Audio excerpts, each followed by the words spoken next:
Bismillahirrahmanirrahim. Assalamualaikum warahmatullahi wabarakatuh. Jumpa lagi dengan channel Adek NCT, channel khusus membahas seputaran asam lambung, psikosomatis dan anxiety disorder.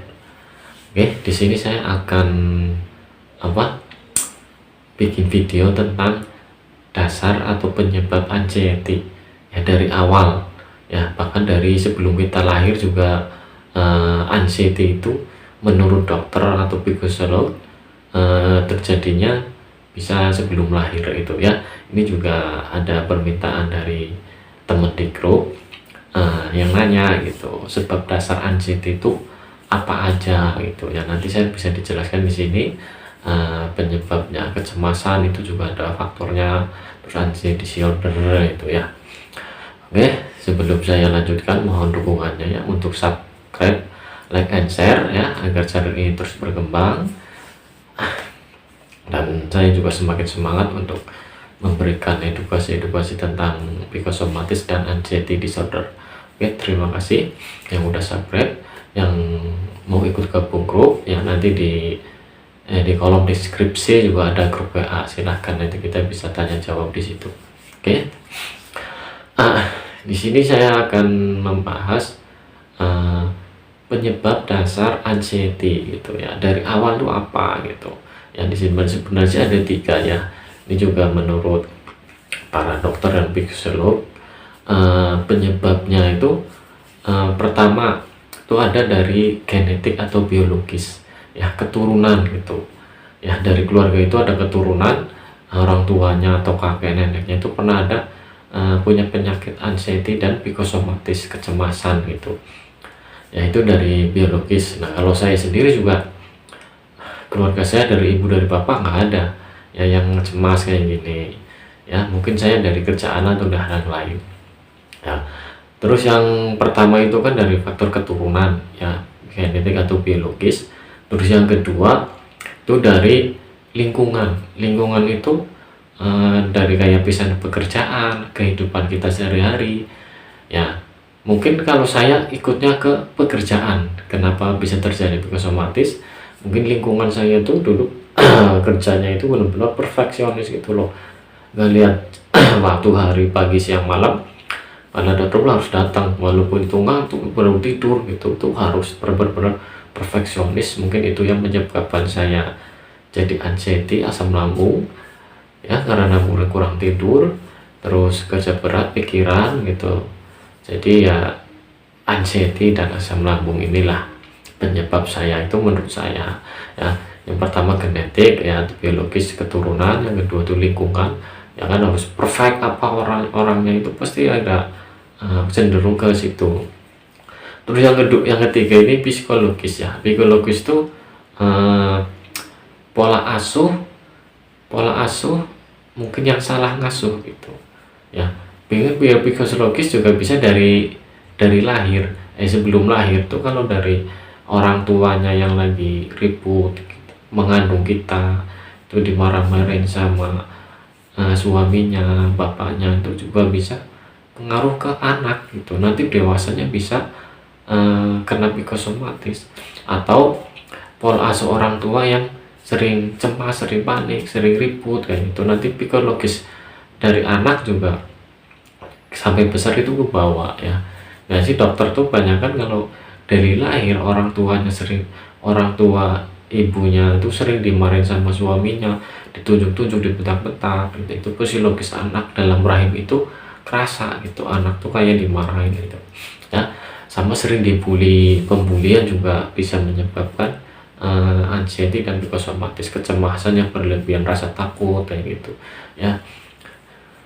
Makanya kalau ada orang-orang dibully anak tuh yang masih anak itu, tentu dewasanya itu psikologisnya itu juga yang kena gitu ya. Itu ada 3 penyebab dasar gitu ya, kena anxiety dan psikosomatis ya, itu ada 3. Nah, masalah umum kecemasan itu sering dialami ya oleh banyak orang, seperti masalah keuangan, kerjaan, masalah keluarga, terus masalah karena diet.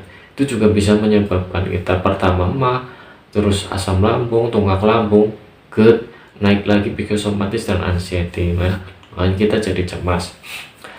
Nah, gangguan kecemasan sendiri ya menimbulkan gejala ya. Gangguan kecemasan itu menimbulkan gejala-gejala yang menakutkan gitu ya. Itu baru kecemasan aja ya. Gejalanya tuh ya pertama merasa gelisah dan bingung ya. Orangnya tuh pasti cenderung diem, gelisah, bingung. Kalau ke tempat yang baru tuh nggak betah, akan bingung mau ngapain, sering mondar-mandir kayak gitu, gelisah dan bingung. Nah, terus yang kedua tuh mudah lelah ya, orangnya gampang capek, mudah lelah. Kalau jalan juga lemes, nggak ada semangat, nggak ada tenaga gitu. Itu udah ciri-ciri orang kecemasan mah akut ya. Itu udah pasti kalau orang lihat jalannya lemes ya, itu udah, apalagi orangnya kurus pucat, itu udah pasti kena kecemasan dan anxiety ya. Terus yang ketiga tuh mengalami kesulitan berkonsentrasi gitu ya. Makanya gampang sekali pikiran-pikiran yang negatif itu gampang sekali masuk karena konsentrasi kita itu berkurang gitu ya.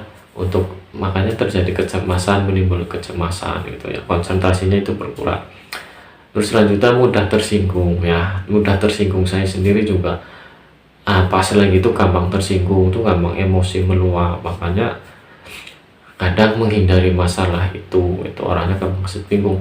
Kalau gampang tersinggung terus juga marah, gampang marah, itu adalah orang kecemasan dan psikosomatis.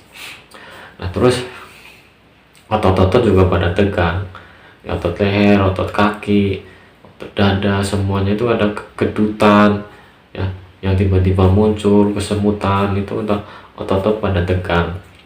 Terus yang selanjutnya perasaan tuh gampang khawatir ya. Kalau udah cemas, kalau teman asam lambung naik ke atas, neken ulah hati, itu gampang khawatir untuk menimbulkan gejala-gejala kecemasan.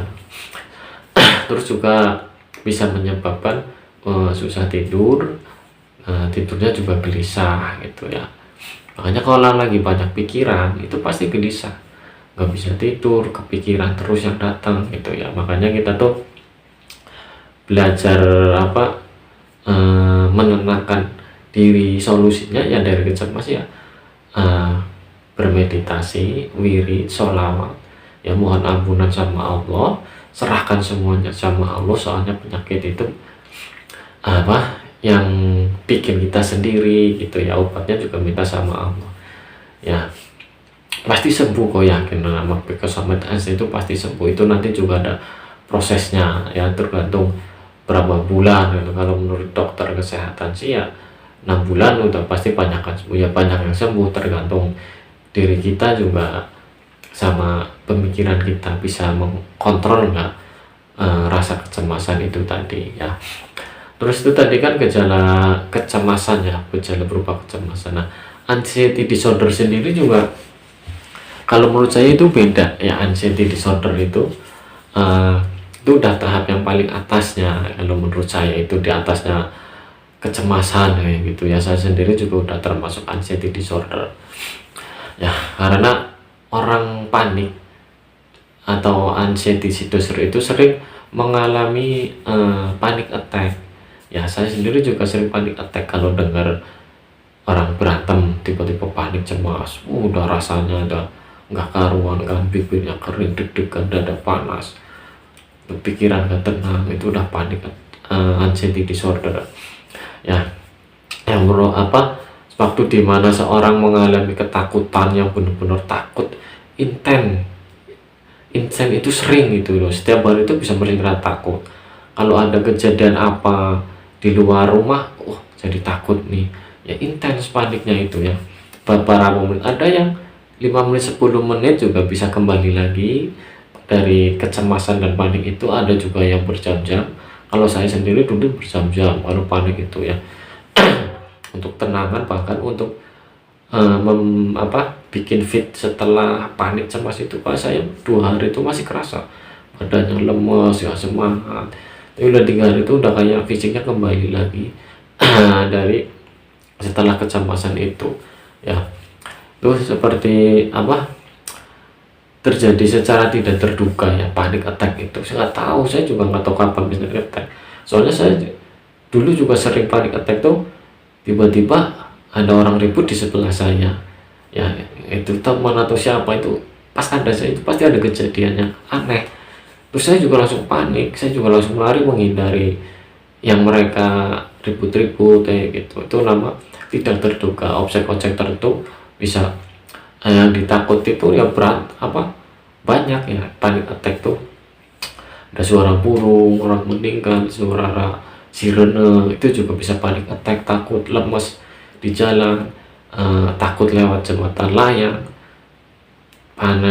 cemas di kemacetan. Itu panic attack tuh beda-beda, setiap orang itu beda-beda penyebabnya, soalnya itu juga sangat intens.